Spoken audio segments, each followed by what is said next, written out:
একা একা অনেকক্ষণ কথা বললো, আমরা কি করবো এখন, তার করার কিছু নাই। আপনাদের দুজনের কাছে তখন কোনো টাকাই নেই, 1 টাকাও নাই। কিসের এই টাকা, কোনো টাকাই নেই। কোন কোন কাজটা করে তখন ফিরছিলেন?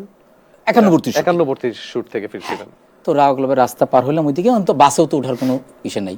তো এর আগে বৃষ্টি হয়েছে, মানে বৃষ্টি একটু ঝড়ো বৃষ্টি টাইপের, রাস্তা একদম পরিষ্কার পরিচ্ছন্ন, হ্যাঁ না, ঝড়ের পরে বৃষ্টির পরে একদম ফাঁকা হয়ে যায় এরকম, প্রায় 1:30-2টা বাজে এরকম। তো আমরা দুইজন হাঁটা দিলাম শাহবাগের উদ্দেশ্যে, আমি আর আশুতোষ সজন।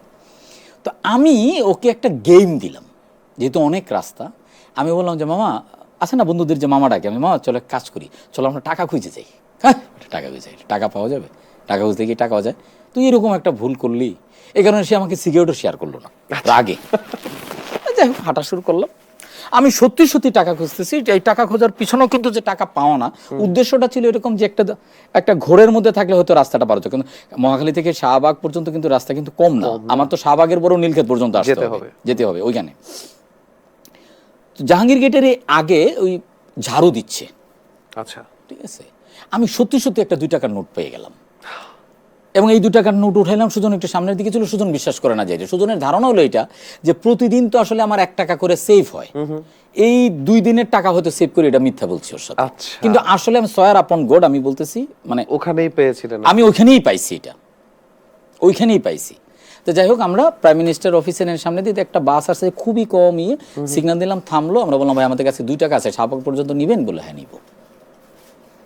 এই গেলাম শাহবাগ পর্যন্ত, বাকিটা হেঁটে। পরে তো আমি হেঁটে ওইভাবে যেভাবে যাই রেগুলার। তো এইটা থেকে যেটা আমি শিখলাম সেটা হলো যে যদি চেষ্টা, ইচ্ছা, অধ্যবসায় থাকে, তাহলে আসলে আপনার যাত্রার দিকে বা আপনার গন্তব্যে আপনি সামহাও যেতে পারবেনই, এবং কোনোভাবে প্রকৃতি পৌঁছে দেবে, প্রকৃতি আপনাকে পৌঁছায় দেবে। এটা খুবই খুবই খুবই সুন্দর একটা কথা বলেছেন, যে প্রকৃতি আসলে কোনো না কোনো ভাবে আমাদেরকে সেখানে পৌঁছে দেয় যেখানে আমরা খুব খুব তীব্রভাবে যেতে চাই।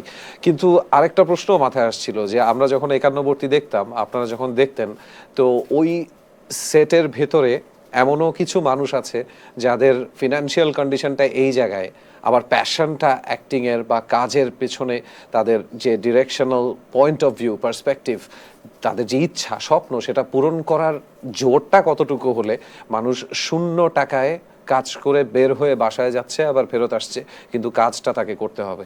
এই স্ট্রাগলটা বোধহয় ভেতরে না ঢুকলে বোঝা যায় না।